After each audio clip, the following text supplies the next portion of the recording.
जय गुरुदेव। मेरे प्रिय साधकों और दर्शकों, अपने ही स्पिरिचुअल ज्ञान रहस्य चैनल में आपका सभी का स्वागत है।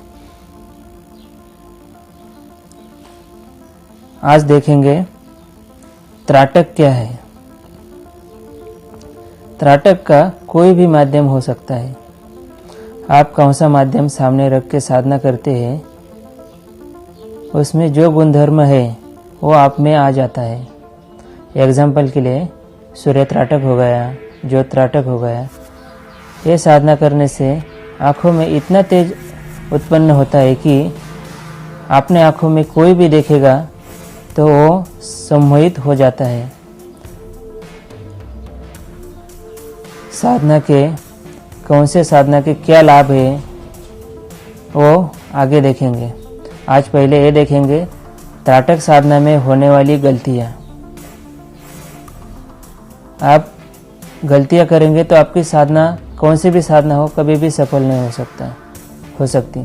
इसलिए क्या क्या गलती होती है वो देखेंगे। एक नंबर पे आता है साधना का समय।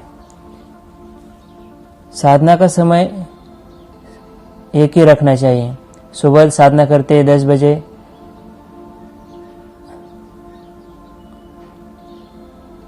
तो 10 बजे ही करना चाहिए, या शाम को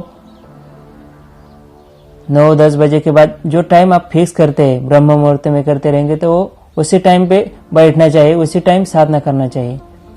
समय का बहुत महत्व होता है। 2 नंबर पे आता है आसन।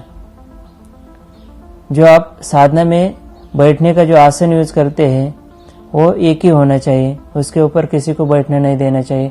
जो आप साधना में जो आपको आप में ऊर्जा इकट्ठित करते हैं उसमें से कुछ अंश उसमें भी रहता है, वो उसके ऊपर किसी को बैठने भी नहीं देना चाहिए।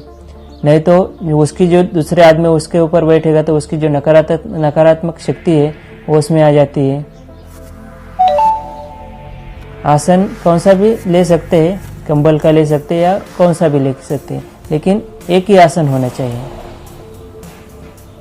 और दूसरी बात, योगासन के साधना में जो आसन लगाते हैं उसमें 84 प्रकार आते हैं। उसमें से ध्यान साधना में 4 प्रकार का इस्तेमाल किया जाता है। उसमें एक आता है पद्मासन, 2 नंबर पे आता है सिद्धासन, 3 नंबर पे आता है उग्रासन और 4 नंबर पे आता है महामुद्रा। इसमें से कौन सा भी आसन लगा के आप साधना कर सकते हैं। गौतम बुद्ध ने भी सिद्धासन लगा के साधना किया था। पद्मासन थोड़ा जांघों को तकलीफ देता है, लेकिन वो भी अच्छा आसन है। इसमें से कौन सा भी आसन लगा के साधना कर सकते हैं। 3 नंबर पे आता है स्थान। जिस स्थान पे आप साधना करते हैं स्थान वही रखना चाहिए। घर का पूजा स्थान रहेगा तो उधर ही बैठ के साधना करना चाहिए, नहीं तो अलग से रूम रहेगा उधर ही बैठ के साधना करना चाहिए। आप एक स्थान छोड़ के दूसरी जगह जाएंगे, किधर घूमने गए उधर ही बैठ गए, इससे साधना कभी सफल नहीं हो सकती आपकी। इसलिए स्थान का बहुत महत्व होता है। 4 नंबर पे खान पान। आप खाना क्या खाते हैं उसमें से आपके पेट में जो ऊर्जा निर्माण होती है उसके ऊपर भी आप वेज खाते हैं, नॉन वेज खाते हैं, उसमें से भी फलाहार करते हैं। फलाहार करते रहेंगे तो सबसे बेस्ट रहता है। साधना काल में फलाहार करना चाहिए, मद्यपान नहीं करना चाहिए। ये बहुत सी चीज़ें रहता है।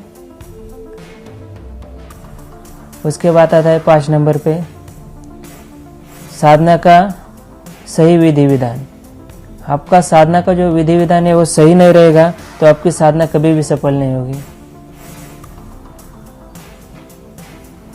उसके बाद 6 नंबर पे आता है दृढ़ संकल्प। साधना में दृढ़ संकल्प बहुत मायने रखता है। आपका संकल्प दृढ़ नहीं रहेगा तो आपको कभी भी साधना में सफलता नहीं मिल सकती। और ये त्राटक साधना का सम्मोहन में भी त्राटक साधना का बहुत महत्व होता है। और इसी तरह बहुत सारे सवाल है, जैसे जैसे आपको मुझे याद आएगा वैसे वैसे आपको आगे आगे बताते जाऊंगा। आप मुझसे कुछ रह जाएगा तो आप मुझे बता दो, मैं आगे आपको बताते रहूँगा। वीडियो पसंद आए तो लाइक करें, शेयर करें और सब्सक्राइब करें। और कुछ रह गया हो, आपका कोई सवाल रहेगा तो कमेंट सेक्शन में आपकी कमेंट जरूर लिखें। और आगे देखेंगे अलग अलग साधना के प्रकार, त्राटक साधना के स्टेप बाय स्टेप देखते जाएंगे। आपका कोई डाउट रहेगा तो मुझे कमेंट में बताते जाओ, मैं आपके कमेंट का जवाब देते रहूँगा। जय गुरुदेव।